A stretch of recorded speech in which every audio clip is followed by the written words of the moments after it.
Ramírez. Él es nacido en Valle de Santiago, Guanajuato. Es cuentista y novelista, quien trazó su destino literario a partir de la saga de 3 libros titulados Crónicas de Faérica. La obra del autor en general muestra en ocasiones el buen humor, lo irónico, el amor y en medio de todos los temas principales, un ambiente recóndito, hermoso y lúgubre.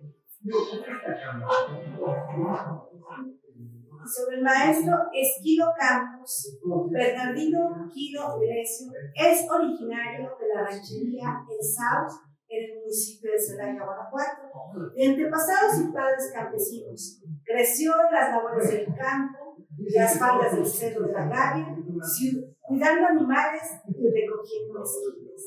Descubrió tempranamente su amor por las letras. En cuanto tuvo oportunidad, se integró a diversos talleres de poetas, comenzando desde que estudiaba su educación de preparatoria, con el padre José García Miranda. Tiempo después se incorporó al taller literario Alfonso Sierra Madrigal, en donde tuvo compañeros como el maestro Félix Mesa, Herminio Martínez, Eugenio Mancera, José Luis Soto y Cerritos Lucatero, entre otros. Es integrante del taller literario El Fiesmo de Palabra, primero en Casa de la Cultura y actualmente en Casa del Fiesmo en la misma ciudad. Asimismo también forma parte de otros talleres literarios como Tormenta en el Tintero y Es para Drácula, entre los más importantes. Pues demos una bienvenida a los compañeros y una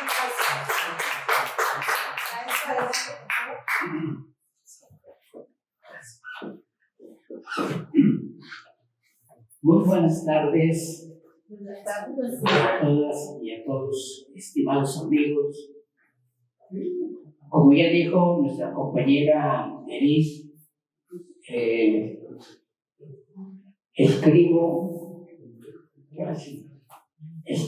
bueno, me hacen el favor de publicar en el Sol de Irapuato y el Sol de Salamanca,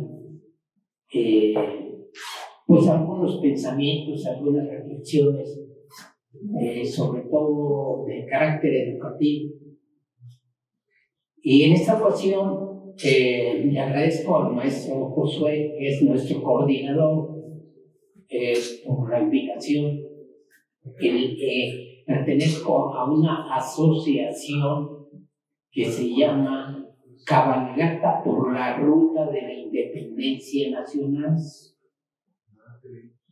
Esta cabalgata está integrada por personas que les gusta montar a caballo y recorremos más o menos la misma ruta que siguió don Miguel Hidalgo y Costilla cuando inició el movimiento de independencia nacional, que como ustedes saben, bueno, pues el 16 de septiembre estaba Dolores Hidalgo, ahí habla con el pueblo, los invita a rebelarse contra el mal gobierno y hace su recorrido hasta llegar al Salón de Granaditas y primero Dolores Hidalgo, San Miguel, Celaya, Cortázar, Villagrán, Salamanca y Irapuato, hasta llegar a la hacienda de Burras, hoy se llama San José de Llanos, y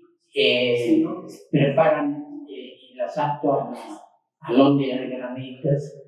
Y en este recorrido, el día 25, Hidalgo estuvo o llegó a Irapuato, y pues yo vivo ahí en Irapuato.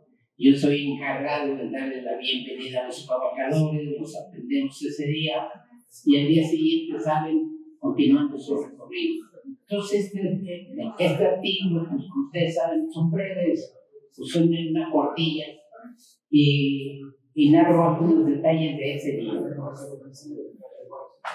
Los conspiradores de Querétaro tomaron el acuerdo de levantarse en armas en octubre de 1810. El 13 de septiembre fueron descubiertos, por lo que doña Josefa Ortiz de Domínguez, antes de ser aprendida, junto con su esposo, el corregidor, dio aviso a Hidalgo y este, al recibir la noticia, sin titubear, exclamó: señores, aquí no hay más remedio que ir a coger gachupines. Llamó al pueblo a misa, en el atrio del templo los arengó e inició la lucha por la independencia nacional. Al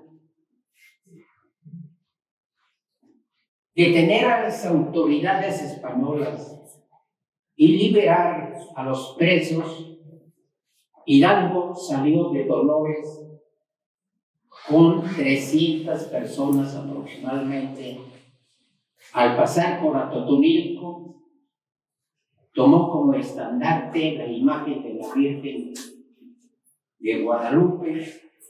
En San Miguel de Allende se reunió la guarnición y 5 días más tarde tomó Celaya, en donde fue nombrado capitán general. De ahí llegó a Salamanca, luego Irapuato. Se afirma que su ejército descansó en la esquina que hoy es el Boulevard Díaz Ordaz y la calle Colón. Hidalgo y sus más allegados durmieron en una casa que estaba atrás del templo del Hospitalillo. Al amanecer partieron hasta Aldama, luego a la hacienda de Burras, donde conminó al intendente Riaño, el cual era su amigo, que entregara la plaza. Al no recibir respuesta positiva, marchó a la ciudad de Guanajuato. Después de 4 horas de ataque a la Alhóndiga, esta cayó con la ayuda de Pípila, aunque haya habido algunas personas que en cierto momento negaron su existencia. Ese es el camino que han estado recorriendo ininterrumpidamente durante 42 años. Este año cumplimos 42 de estar recorriendo la misma ruta. Cabalgadores de San Felipe y de muchos otros municipios que se han integrado en una asociación de la cual ya mencioné, que se llama Cabalgata por la Ruta de la Independencia Nacional. El jueves 25 de septiembre estuvieron en Irapuato y es tanto el entusiasmo despertado en el pueblo que la presidenta Lorena Alfaro y un grupo de maestros y alumnos del complejo educativo Ricardo Flores Magdaleno los recibió en la Plaza de los Fundadores. Después de recorrer varias calles y depositar para su resguardo la bandera nacional y el fuego simbólico, se les ofreció un acto literario musical con mariachis para concluir su recorrido el 28 del mismo mes en Guanajuato. Ahí en la ciudad capital de Guanajuato es un día de fiesta porque asisten representantes de los 46 municipios de nuestro estado, desfilan por toda la calle principal, que es la única, pero todos los demás son callejones y plazuelas, y luego allí al interior de la Alhóndiga hay un acto cívico en el cual asiste la persona que es titular del Poder Ejecutivo, en este caso, pues muy bien, la gobernadora Livia Muñoz Ledo, una mujer extraordinaria. Con la toma de la intendencia de Guanajuato, la revolución iniciada por Hidalgo estuvo en marcha. En el Monte de las Cruces, Hidalgo obtuvo otra gran victoria, pero en el Puente de Calderón fue derrotado. Y ante la falta de pericia para la guerra, Allende le quitó el mando militar. Hidalgo marchó hacia el norte para llegar a los Estados Unidos, pero en la Catita de Bagán fue alcanzado y apresado por el realista Ignacio Elizondo, quien le condujo a Chihuahua. Ahí fue procesado por un tribunal civil y otro eclesiástico, que lo degradaron y lo condenaron a muerte.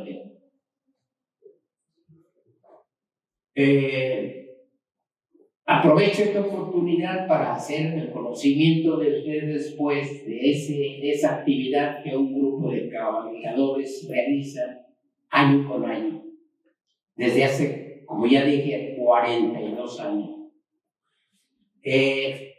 ¿Cuál es nuestro propósito? El propósito es recordarle a las nuevas generaciones los esfuerzos y la entrega de la vida de muchas personas para heredarnos lo que es nuestro país.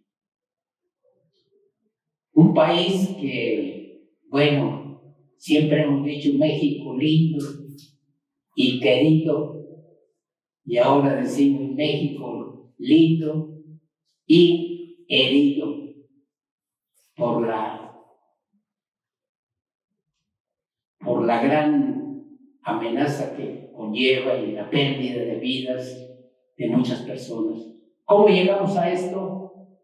Es una buena pregunta que todos deberíamos de contribuir a contestar. Pero por nuestra parte, los cabalgadores, les recordamos a las nuevas generaciones que hubo personas en 1810 que no dudaron en dar su vida por darnos un país mejor. Toca a los jóvenes de hoy modificar las estructuras para que México sea lo que todos anhelamos. Un país libre, pero también en donde podamos vivir seguros y en libertad. Pues muchas gracias por su atención.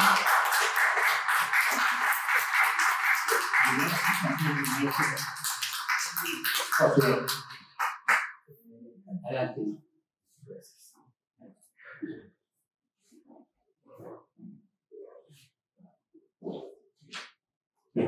Buenos días a todos. De mi libro se titula Puros Cuentos. Voy a leer un relato. El tema parece que es político, pero también es muy plural. Hay de otros temas también. Voy a leer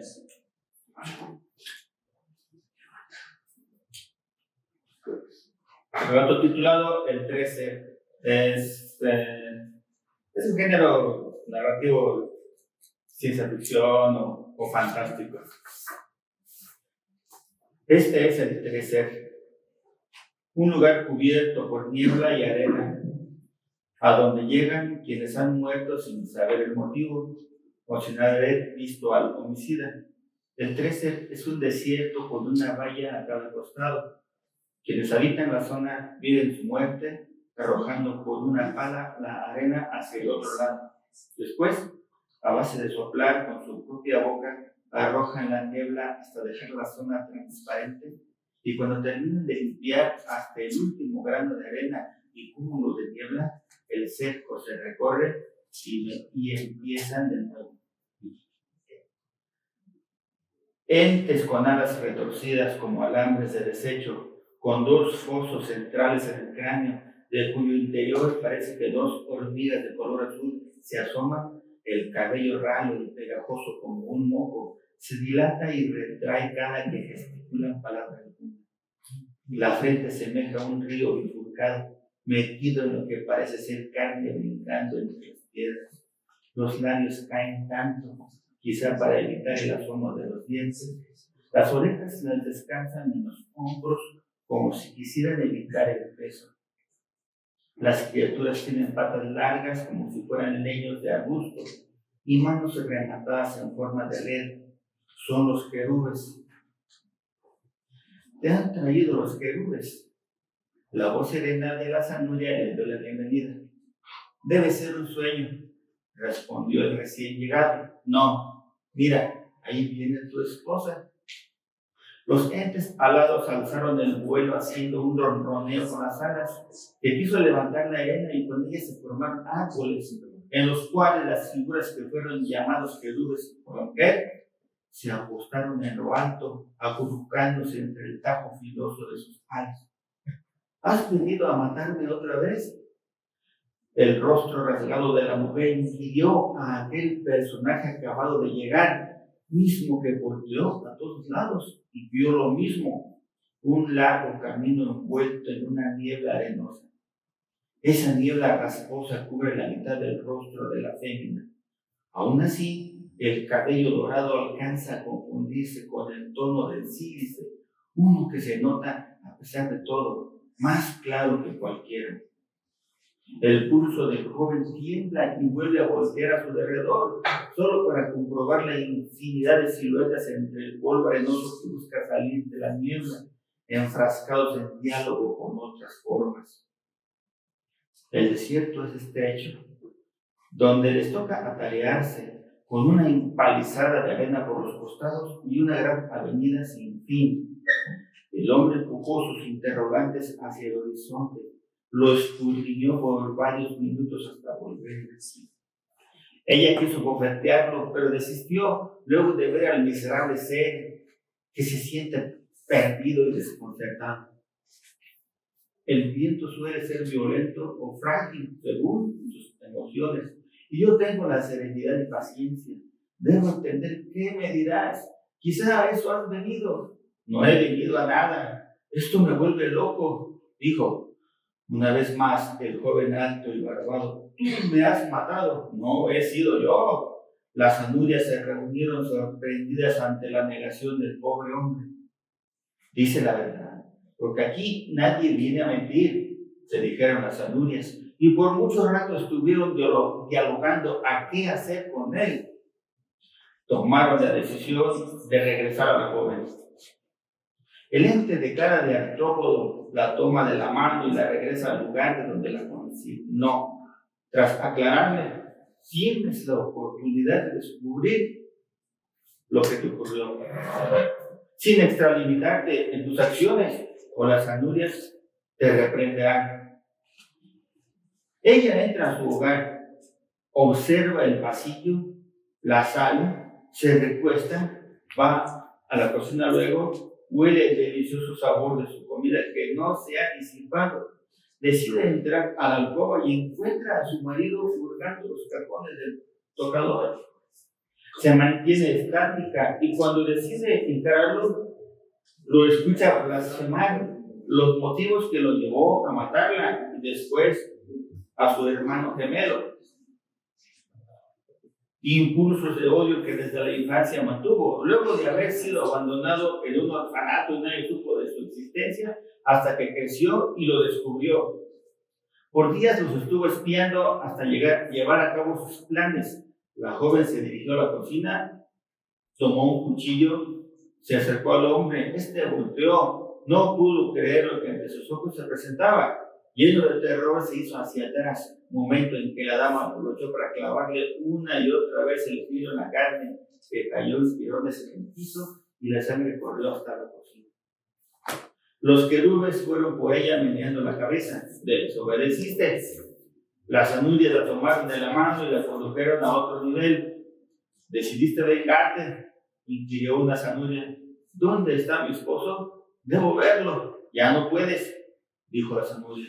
Ahora la joven fue trasladada a otra zona. Se encuentra en una playa, frente a un mar cuyos oleajes son de cristales rotos, que ahora llegan a la playa, ahora se retraen, y así sucesivamente. El ente alado le dice que tendrá que atravesar el mar. Si nada le ocurre en el trayecto es porque ha sido perdonada y se sorprenderá de lo que hay del otro lado del mar. Ella se queda viendo el mar, uno sin agua, uno de cristales rotos, que se mueven como si fueran olas. Gracias.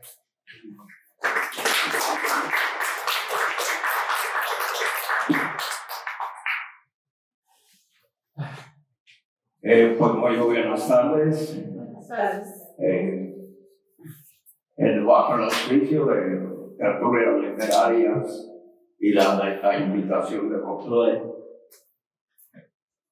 y en el programa anual que se llama Hermanando Letras, su servidor viene de Celaya, Guanajuato, y les voy a leer dos trabajos que traigo para esta presentación. Dice: despedida a la sombra de mi madre. Rosa de lluvia en campo grietado que arde, flor del ayer y del hoy, en lucha constante por un rincón de tiempo en la historia, sin daño en las alas del alma, por lenguas de fuego lento, bajo la oscuridad de la memoria. Quiero luz para mi vida y no irme con miedo a mi sombra. No quiero desesperación por la despedida de la madre del poeta marchito. Que no se me cierre la esperanza de hallar otra vez sus ojos, su bendición materna. Este es uno. El otro es: adiós a mis hermanas y sus esposos. Sintieron coraje al escaparse su tiempo y entraron de lleno a la oscuridad, perdiendo su paso de guerreros. Les dolió como nunca el desesperado correr de las horas sobre las paredes del hospital. Perdieron la esperanza entre sábanas blancas al faltarles aire para mover su voz. Los atrapó el silencio y sus ojos se encontraron con la nada. Cayeron con fuerza en el silencio abierto de la noche, donde guardaron el llanto y un ruego por ellos, de voces que se encuentran y no se entienden. Seguían avanzando por un camino estrecho sin regreso. Finalmente entraron a otro plano, comenzaron a girar en un espacio nuevo de luz infinita. Esa es la participación. Quiero decirles que yo publiqué un poemario en noviembre de 2022, haciéndome el prólogo de mi compadre, mi compañero de toda la vida, Carlos Navarrete Ruiz. En el prólogo que me hizo favor de hacer, pues prácticamente se resume lo que dice el libro, por si alguien lo quiere adquirir. Si traigo algunos ejemplares a un precio de costo de 100 pesos por él. Ok, gracias. Entonces, pues esa es mi participación. No sé si haya tiempo para leer. Sí, por favor. Ok. Bajo el mismo tema,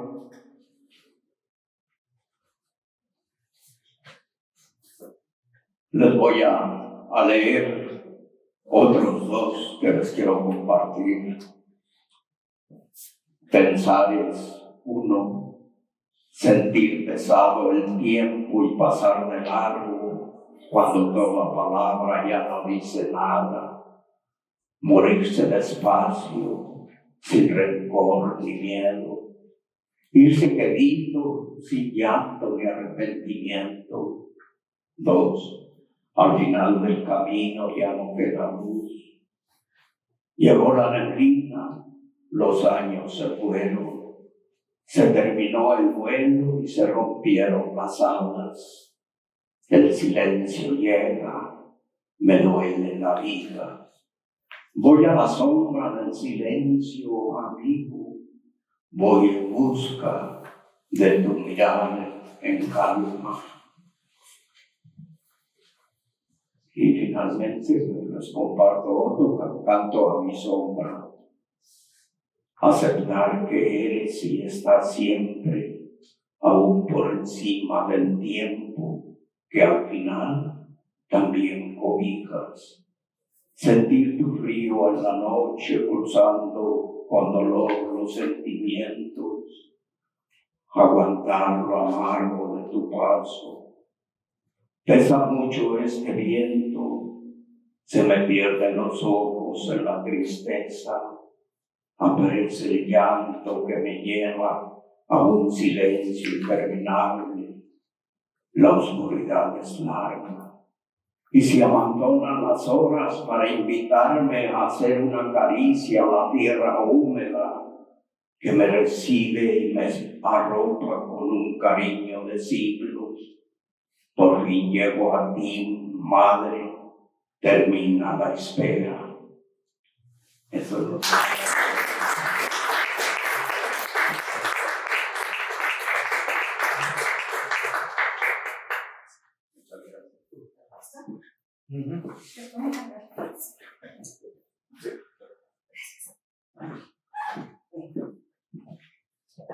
Vamos a hacer una entrega de un merecido reconocimiento.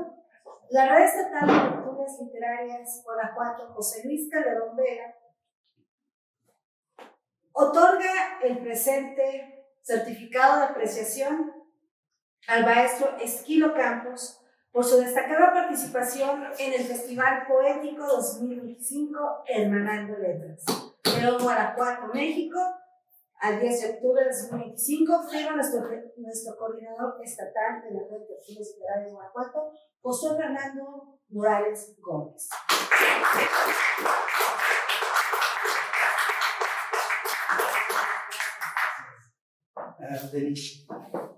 Perdón.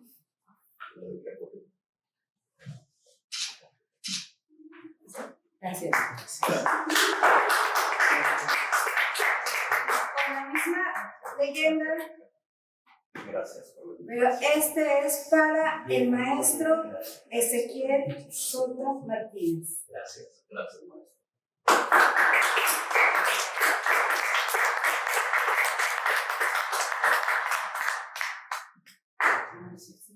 maestro. Gracias. Maestro, aquí para la foto. Para la foto.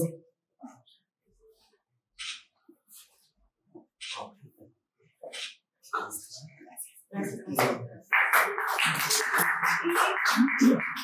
igualmente con la misma leyenda, pero para el maestro Isaías Vargas, el coordinador de la red en el municipio de Valle de Santiago. Maestro, muchísimas gracias.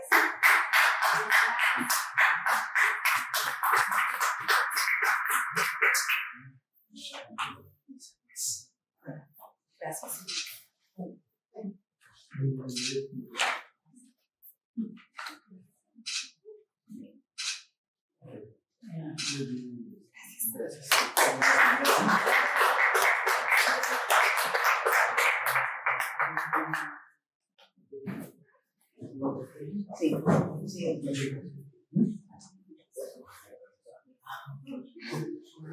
Seguimos en el cuarto encuentro de poetas y escritores, ahora Festival Poético Hermanando Letras, en este año 2025, y continuamos en este primer día de actividades en la Biblioteca Antonio Torres Gómez de la ciudad de León, Guanajuato. Y dando paso y seguimiento a este programa, Queremos llamar a la mesa de ponentes al maestro Enrique Soriano Valencia. Él es periodista y educador. Es originario de Celaya, Guanajuato. Estudió periodismo y comunicación en la UNAM. También tiene licenciatura en Ciencias de la Educación. Su columna Chispitas de Lenguaje fue premiada por el Congreso del Estado de Guanajuato en 2009 con el Premio Estatal de Periodismo Cultural, la cual aparece en 7 medios nacionales y 1 internacional en España, entre ellos el periódico El Correo. Productor, guionista y conductor del programa México Canta en Radio México Internacional. En abril de este año presentó la novela dedicado a su esposa, Emilia, Infancia y Adolescencia. Recientemente presentó en la Feria Internacional del Libro de Celaya su nuevo libro, El Rock es Puro. Bienvenido, maestro Enrique. Adelante. Gracias, muy buenas tardes. Muchísimas gracias por su presencia, gracias a la atenta invitación a este imponente encuentro. Yo no soy poeta, ya lo escucharon. Yo me dedico a las letras desde hace, toda la vida. Y escribo esta columna periodística que afortunadamente está siendo bien recibida no solamente en México, sino en distintas partes del mundo. Y mi presencia aquí es para reflexionar sobre la importancia. La mayoría no lo tenemos muy claro. Es algo así como, el lenguaje es algo así como respirar. Respiramos todos los días, a veces bien, a veces mal, no nos damos cuenta de nuestros defectos y nuestras inapropiadas formas de respirar, porque no les damos importancia, es de lo más común, de lo más llano, de lo más cotidiano. Y lo mismo pasa con el idioma. Sin embargo, cuando tenemos problemas para la respiración es entonces cuando empezamos a preocuparnos. Lo mismo sucede con el lenguaje. El lenguaje tiene muchísima importancia para nosotros como seres humanos. Sin el lenguaje no seríamos lo que somos. El lenguaje tiene, por una parte, repercusiones fisiológicas y, por otro lado, repercusiones sociales. Las repercusiones fisiológicas, si uno deja de leer y de escribir, deja uno que las conexiones neuronales se vayan perdiendo y, por lo tanto, que nos vayamos deteriorando. Es decir, la vejez empieza por no manejar con eficiencia el idioma. Eso por lo que hace a la fisiología. Por lo que hace a la conceptualización. Sin el idioma, no seríamos seres humanos. ¿A qué me refiero? Hay muchos seres en la naturaleza que se comunican, cierto, que tienen formas de establecer vínculos con otros seres y a través de ello logran sus objetivos como grupo. Eso es cierto. Pero su nivel es tan básico que precisamente se quedan en eso, en actividades solo de supervivencia. Nosotros hemos desarrollado una civilización gracias al lenguaje. El lenguaje nos permite conceptuar qué sería la literatura, la poesía sin la metáfora. Y esta metáfora nos hace reflexionar, analizar, valorar nuestra realidad. Nos impacta emocionalmente y nos hace pensar en ello. Es decir, la palabra, el idioma, tiene una enorme repercusión social. Por la palabra se han generado guerras. Cuando moría Alejandro Magno, después de haber creado el más imponente imperio de la antigüedad, al morir le preguntaban sus generales: ¿a quién heredas tu reino? Y él dijo al más fuerte, fueron las únicas palabras: siglos de lucha después de eso entre sus generales y los descendientes de sus generales. Siglos peluche. Es decir, unas palabras provocaron guerras que duraron siglos. Las palabras también generan crisis económicas. Cuando en 1929 las condiciones económicas norteamericanas estaban un poco problemáticas, había una gran inflación, a alguien se le ocurrió declarar que no se tenía la suficiente solvencia en los bancos para pagar el dinero a cada persona ahorradora. Eso bastó para que se detonara la peor crisis económica que registra nuestro vecino del norte y con ello las repercusiones mundiales. Y no solamente en lo que hace a cuestiones de guerra, a factores económicos, también tenemos factores científicos y sociales. Créanme, no existiría el televisor o el tanque de buzo sin las palabras que nos regaló Julio Verne a través de sus diferentes novelas de ciencia ficción, y que se le considera también el padre de la ciencia ficción, no por otra razón, sino porque combinó información real y científica para poder desarrollar todas sus aventuras. Y los lectores, niños de esas aventuras, se imaginaron los aparatos que describían, y eso dio pausa a que se inventara el televisor, a que se desarrollara la radio inalámbrica y que también tuviéramos actualmente los tanques de buzo. Sin las descripciones que hizo él, gracias a su imaginación, en los libros, no hubiera existido eso. Hay quienes no leen con la suficiente atención a los autores y los creen magos o los creen mágicos inspirados. No, es solamente el uso del lenguaje que permite en un momento determinado llevar a la racionalidad algunos aspectos. Julio Verne no adivinó que el ser humano saldría de la Florida para llegar a la Luna en el primer vuelo hacia el cosmos. Bueno, en el Apolo 9, 10, no sé, no recuerdo qué Apolo. No lo adivinó.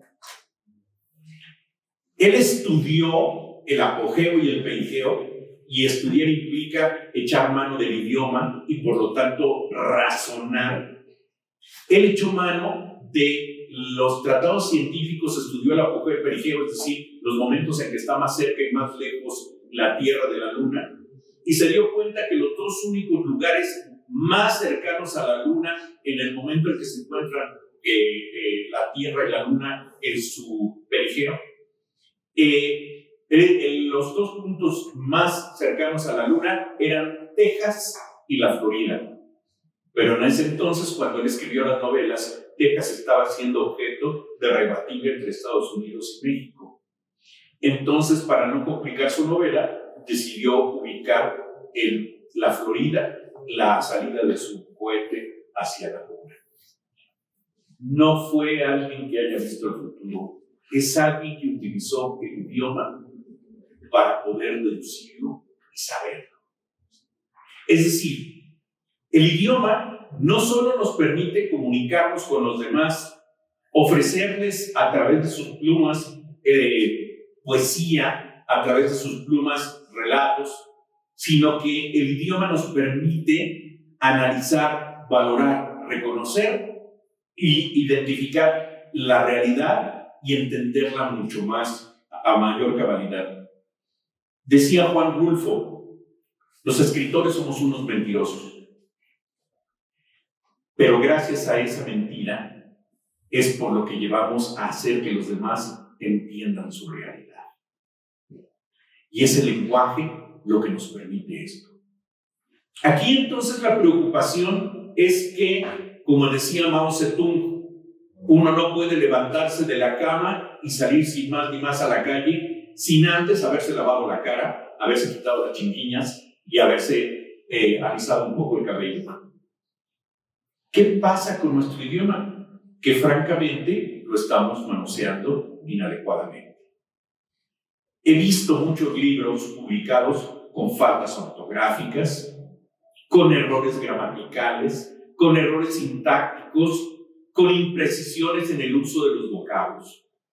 Y eso, para nosotros escritores, es verdaderamente grave porque, como decía el propio Mao Zedong, cuando uno lee una nota que uno mismo escribió, si no la entiende, bueno, el problema es uno. El problema es cuando uno va a leer esa nota. El problema se duplica, perdón. Y si lo van a leer muchos, el problema se multiplica. Es decir, los escritores tenemos la responsabilidad de escribir bien, adecuadamente, correcto, con ortografía. Y francamente, a veces, muchos parecen no entenderlo. He visto en nuestro portal de Facebook algunas publicaciones muy emotivas e interesantes, pero que les demeritan o la sintaxis, o las imprecisiones, o los vocablos mal usados, etc. Y eso es verdaderamente preocupante porque si solamente fuera para nosotros, de acuerdo, hay muchos que decimos, es que yo solo escribo para mí, para desahogarme. No, todo escritor, todos los escritores somos vanidosos, esperamos que otros nos lean y esperamos que nos digan qué sensacional está tu texto. Pero nuestra comunicación va a ser ineficiente y no generará el suficiente impacto si tiene imprecisiones. No es lo mismo decir, sufro por la pérdida de mi esposa, que obviamente la palabra pérdida lleva acento gráfico, y eso me hace viudo, a dejar de poner el acento, porque eso me hace cornudo. Y eso también genera serios problemas. Entonces, ¿estoy transmitiendo correctamente lo que quiero decir o no lo está transmitiendo? No, desde luego que no, porque sí he dejado de poner acento, he dejado de dar lo que yo tenía aquí en la mente que pretendía dar a conocer a los demás. Y no solamente son los acentos, las comas, los dos puntos, el punto y coma, etc. Hay una preciosa obra de Jacinto Benavente, que fue Premio Nobel de Literatura en 1932, que se llama Los intereses creados. Trata de una serie de un juez que anda persiguiendo un par de bribones y que estos bribones van de pueblo en pueblo en España estafando gente. Donde se desarrolla la obra de teatro en un pueblo ficticio en España, el juez ya los atrapa, pero al quererlos condenar, resulta que la gente saldría más afectada negativamente que si los perdonan. Pero él ya traía escrita la sentencia. Él decía que los ladrones, que los bribones, habían presentado argumentos de presunta inocencia. Y en su conclusión de su sentencia, el juez decía, y resultando que no, coma, es decir, que no son ciertos estos argumentos que ellos presentaban, y resultando que no, coma, debe condenárseles. Y entonces todo el pueblo dice, no los condene, porque si los condena, todos los demás vamos a salir afectados. ¿Qué haremos? ¿Le echamos tierra, enterramos el expediente o qué? Y él dice, no, mi visión jurídica lo determina todo. Simplemente hay que quitar la coma. Y ahora dice, y resultado que no debe condenarse. Es decir, una presencia o una ausencia de la coma le dio un giro de 180 grados. Y ustedes podrían decir, bueno, eso sucede solamente en la literatura, que nosotros los autores somos lo suficientemente hábiles y ágiles para mover las cosas. No, la realidad es más grave, por no cuidar nuestro idioma. Ustedes sabrán que hay varias versiones de la Biblia. Cada traductor le ha dado un giro diferente, y me voy a referir al pasaje de Lucas 23:43, donde Cristo ya está crucificado entre dimas y gestas. No voy a decir mi propia versión o mi propia comprensión del texto y ni mi tendencia religiosa, quiero ser lo más objetivo posible. En la Biblia católica, en la Biblia latinoamericana, este pasaje dice: está entre Dimas y Gestas. Dimas le dice: Señor, acuérdate de mí cuando llegues a tu reino. Según Lucas 23:43, la respuesta de Jesús es: en verdad te digo, hoy estarás conmigo en el reino de los cielos. Gracias a esa los católicos suponen que cuando uno se muere, de inmediato se sabe si uno se va al cielo, al purgatorio o al infierno. Sin embargo, en varias versiones de la Biblia protestantes, Reina Valera entre otros, la coma está después del hoy, y entonces se lee: en verdad te digo, hoy estarás conmigo en el reino de los cielos. Y aquí hay dos interpretaciones para quienes tienen este texto: unos que creen que hasta el tercer día se sabe si te vas al cielo, al purgatorio y al infierno, otros suponen que será hasta el final de los tiempos, cuando venga la resurrección de almas y cuerpos, se sabrá si te vas al cielo, al purgatorio o al infierno. ¿Cuándo nos vamos a ir? No es objeto de esta charla. Pero el chiste es que por una coma no se sabe cuándo nos vamos a ir, si de inmediato, dentro de 3 días o hasta que terminen los tiempos. Y es una vil y vulgar coma. Una vil y vulgar. Es decir, los escritores no nos podemos dar el lujo de, cuando nos enseñaron en la primaria, ponle la coma donde te falte el aire. No, por Dios, eso no es correcto. Porque entonces tendríamos que deducir que San Jerónimo ese día o llegó con gripe y le faltó el aire y puso la coma antes, o Martín Lutero tenía unos pulmones más grandes y puso la coma después. No, o sea, no se trata de eso, se trata de decir lo que verdaderamente quiere decir el autor. Y para eso hay que poner la puntuación donde es debido, no donde me falte el aire, donde es debido. Yo convoco a mis compañeros escritores a que se olviden eso de que la coma va donde te falte el aire. No. La coma va donde se cambia de tono. Escuchen ustedes. En verdad te digo, hoy estarás conmigo en el reino de los cielos. Diferente a: en verdad te digo, hoy estarás conmigo en el reino de los cielos. Donde se cambie de tono. ¿Por qué? Porque la puntuación no pretende ser una asfixia gramatical, pretende reflejar lo que nosotros queremos decir. Entonces, estas reglas de que cuando te falte el aire, con todo respeto, es una tontería. Es donde cambia el tono, porque de acuerdo al tono es lo que estoy pretendiendo decir. Y tenemos también serios problemas para interpretar las palabras. Hay una serie de mitos espantosos con respecto a lo que significan las palabras. Hay quien supone que sanción es castigar. No, señores, sanción es revisar. Y entonces, con base en una revisión, se aplica lo que dice la norma. Y entonces, aplica un castigo o aplica el que no sea alguien culpable. Eso es sancionar. Y todos popularmente decimos: es que fue sancionado. No, bueno, todo el mundo se sanciona para ser declarado o para ser declarado culpable o para ser declarado inocente. Todo el mundo se sanciona.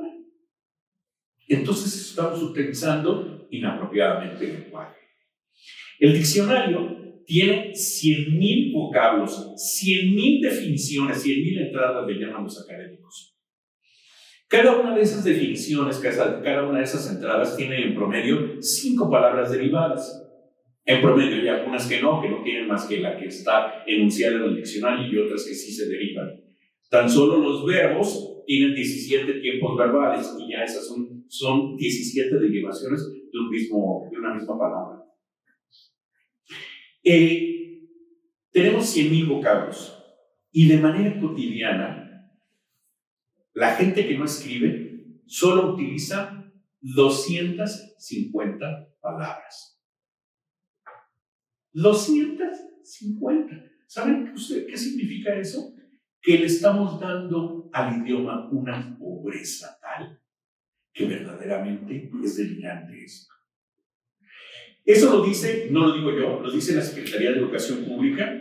Viene en la introducción del libro de la preparatoria abierta de lectura y redacción y nos habla que son 250 palabras. La Secretaría de Educación Pública declara. Ahora, los escritores, ¿cuántas palabras manejamos? Algunos sí son muy hábiles, pero en promedio manejamos 500 palabras solamente. E insisto, el diccionario tiene 100,000. Es decir, estamos subutilizando nuestro idioma. Y lo importante de utilizar a plenitud del idioma no es solamente verse muy doctoral de saber muchas palabras. No. Lo importante es que esas palabras me permiten entender la realidad. Jugar con las palabras, entender las palabras, saberlas manejar, me permiten comprender la realidad. Y eso es lo importante del idioma. Cuando uno lee en física cuántica el horizonte de realidad, si uno no está familiarizado con el significado que implica este término, de plano uno no entiende a qué se está refiriendo. Y ya no me voy con la física cuántica, me voy con los abogados. Cuando uno lee o escucha a un abogado, ¿what? Y entonces no le entendemos. ¿Y por qué? Porque parece ser que su lenguaje es de otro mundo. O con los médicos, ¿no? Que también no utilizan algunos términos que Dios, ¿qué es eso? ¿No? Debo estar muriéndome, ¿no? Cuando a lo mejor se trata de desempeñar. Y eso se debe a que la mayoría de nosotros no manejamos toda esa terminología. Si pudiéramos manejar toda esa terminología, es decir, que nuestro vocabulario fuera mucho más amplio, podríamos comunicarnos perfectamente. Voy a comentar una anécdota. Cuando mi hija era una niña, hoy ya es una profesional, nada más tengo una hija, hubo un momento en que mi esposa y yo la llevamos a la pediatra, que era la primera ocasión que íbamos con esa pediatra, y este lenguaje doctoral, por Dios, que bueno, yo sí lo entendí, pero yo me preguntaba, ¿y todo el mundo tendrá la capacidad para entenderlo? Llegamos con la niña, le decíamos, doctora, mire, esta niña se pasó toda la noche tose, ve usted las ojeras que tiene, las lagrimitas en los ojos, pobrecilla, cómo sufrió toda la noche. Y entonces, asumiendo este papel de semidios que tiene la vida y la muerte en las manos, desde el Olimpo volvió a ver a estos infelices padres con su hija y nos preguntó, ¿y tuvo expectoraciones? Como mi profesión es conocer el lenguaje, yo sí le entendí. Mi esposa también, afortunadamente, tenía un nivel académico muy alto, que me enseñó muchas cosas. Pero mi reflexión sería, ¿y si no estuviéramos preparados bien, mi esposa y yo, acaso hubiéramos podido entenderle a esta pediatra?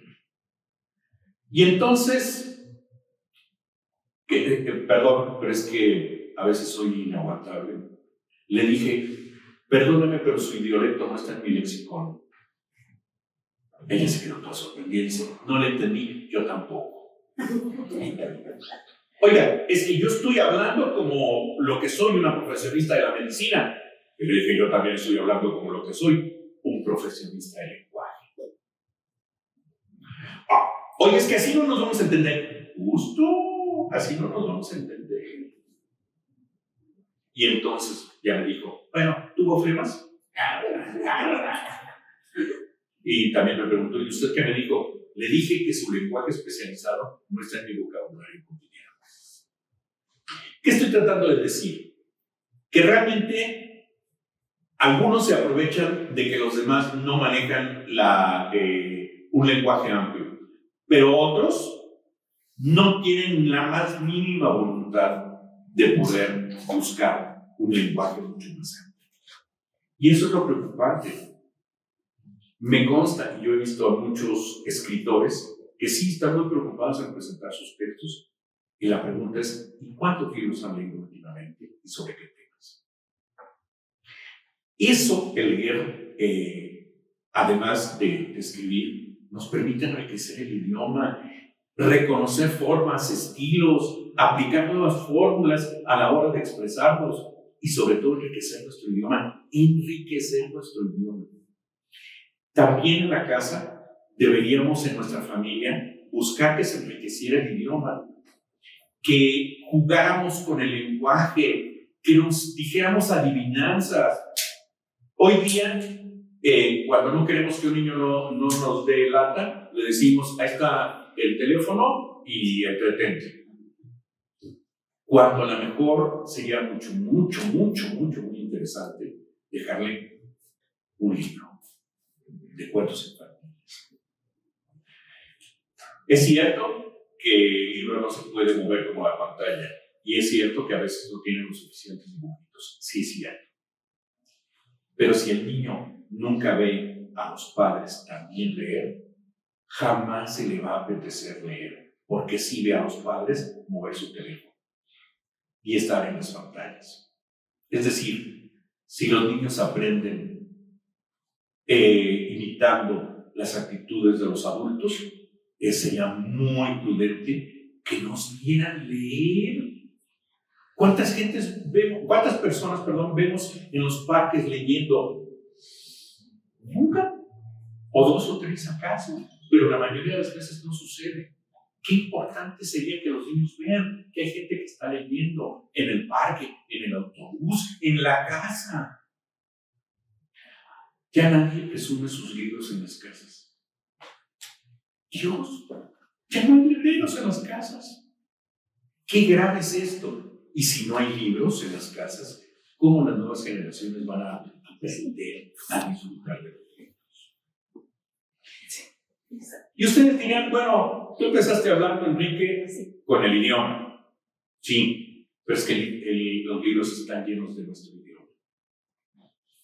Han de saber ustedes que nuestro idioma, el español, nos hermana a 600 millones de personas en el mundo. 600 millones de personas que tienen por lengua materna el español. ¿Cómo quisiéramos que nuestros poemas o nuestros relatos estuvieran al alcance de esos 600 millones? Sería impactante. Pero a lo mejor no están porque no los hemos escrito muy bien. Y para ello tenemos que ser impecables. ¿Por qué Vargas Llosa se hizo tan famoso? No, hombre. El tipo es que es un escrupuloso del idioma.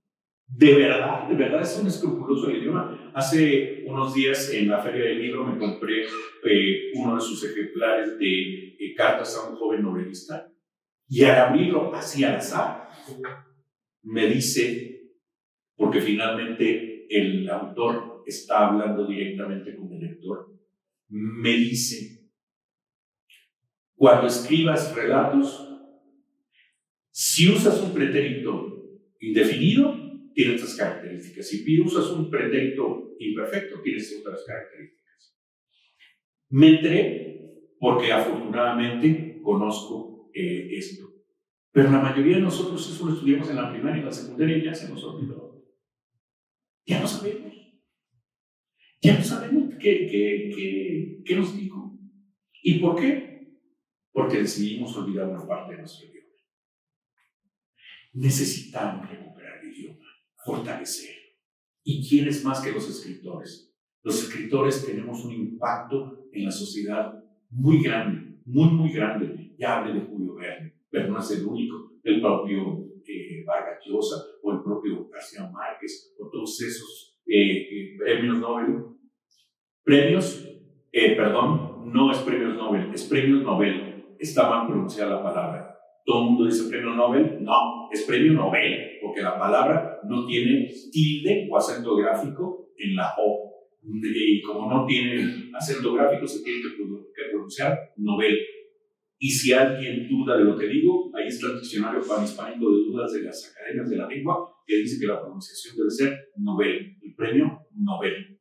Bueno, los premios Nobel son muy conocidos, reconocidos, admirados, pero solamente son entendidos por unos cuantos que sí manejan su lenguaje. Nosotros no somos famosos. Estoy de acuerdo, no hemos recibido un premio Cervantes o cosas así por el estilo, pero tenemos una enorme ventaja. Tenemos gente que nos escucha, gente que nos oye, gente a la que le podemos enriquecer el lenguaje y gente a la que le podemos llevar un lenguaje impecable, tanto ortográfica como gramaticalmente. Impecable. No basta con saberse publicado. Hay que saberse publicado bien, porque el impacto a los demás se va a generar. Pongo un ejemplo de aquí de León. Todo el mundo va por distintas avenidas, vialidades de aquí y ve escrita la palabra Boulevard. No, Boulevard. Eso es un galicismo. La palabra en español es vulgarmente boulevard, con R al final y no con D. Y no es bou, es bu, simplemente bu. Pero nuestros amigos del ayuntamiento no se han enterado. Y le ponen boulevard, para que suene francés, a todas las avenidas. Por Dios, tenemos que reclamarlos. Y los que sí sabemos, yo ya lo he publicado varias veces en mis artículos. ¿Por qué? Porque ese no es español, eso es francés. Y ya no hablemos de otras miles de palabras, que ya decía yo que uno de los aspectos es no utilizar las palabras correctamente. Una de las múltiples palabras, por ejemplo, es ahora cuando alguien viste informal, dice vino casual. Eso es un anglicismo. ¿Qué es un anglicismo? Es un vocablo de origen inglés. Eso es un anglicismo. ¿Por qué? Porque en inglés casual, efectivamente, que se escribe casual, es informal. Pero en español, casual, es algo no previsto. Fue casual que nos encontráramos en el centro de la ciudad. No nos habíamos puesto de acuerdo. ¿Qué hola, ¿cómo estás? Eso fue casual. Y si yo digo que me vestí casual, es decir, no quería mentirme. ¿Acaso no quería usar ropa? Y no defendemos nuestro idioma, nos parece tan normal. Hay tantas palabras que están desplazando a nuestro idioma que es tan rico, verdaderamente rico, que es muy lamentable que sustituyamos por palabras extranjeras las palabras que bien se pueden decir en español perfectamente. Ya dije casual, está esa famosa palabra sándwich, pero en los años 60 todo el mundo decía emparedado. Está la palabra armario, y ahora todo el mundo dice negocio de las casas, y demás detalles. Para terminar, solamente quisiera comentar que, por ejemplo, en alguna ocasión, Camilo José Cela, que también fue premio Nobel de Literatura, se presentó ante un público porque escuchó entre las personas el ok, no estaba de moda en ese entonces, pero se me ocurre ahora lo de expoliar una serie de televisión y detalles así por el estilo. Entonces se presentó y empezó a hablar en inglés su conferencia. Y no faltó quien protestara y dijo, oigan, ¿por qué en inglés su conferencia? Pues es que yo escucho aquí que todo el mundo habla inglés. ¿Por qué no hablamos el español correctamente? Es decir, revisemos nuestro lenguaje, cuáles son los significados reales y entonces usémoslos adecuadamente, tanto en nuestra poesía como en nuestra literatura, en los relatos. ¿Realmente nos cuesta trabajo? Sí, nos cuesta trabajo. Pero es la única manera en que podemos hacer que los demás también se unan a este movimiento y no andemos poniendo boulevard, que no existe en español, sino boulevard, que lo digamos en español, vestir de manera informal hoy, y que en nuestra casa guardemos nuestra ropa en el armario y no en un closet, que tampoco no sé si la ropa pudiera distinguir en inglés o en español. Así que aprecio el favor de su atención y espero que hayan disfrutado de estas reflexiones y los convoco a que fortalezcamos nuestro idioma. Muchísimas gracias.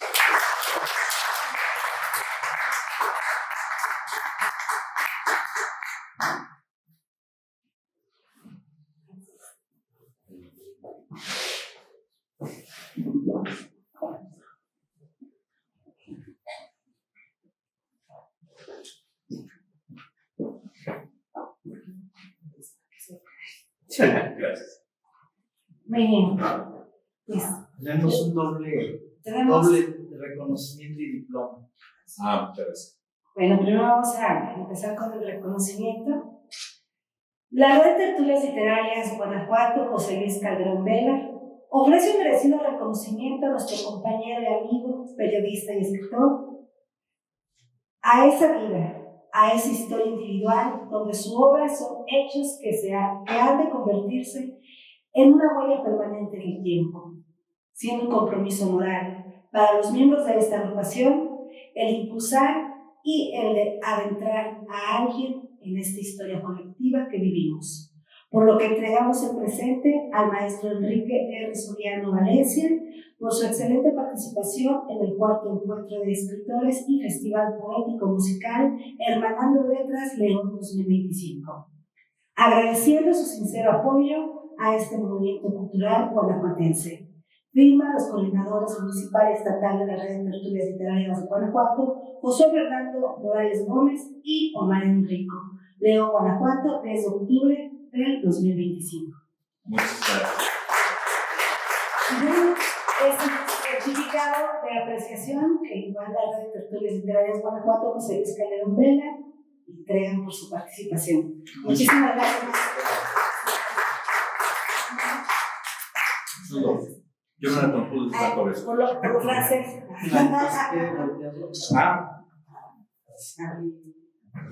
Sí.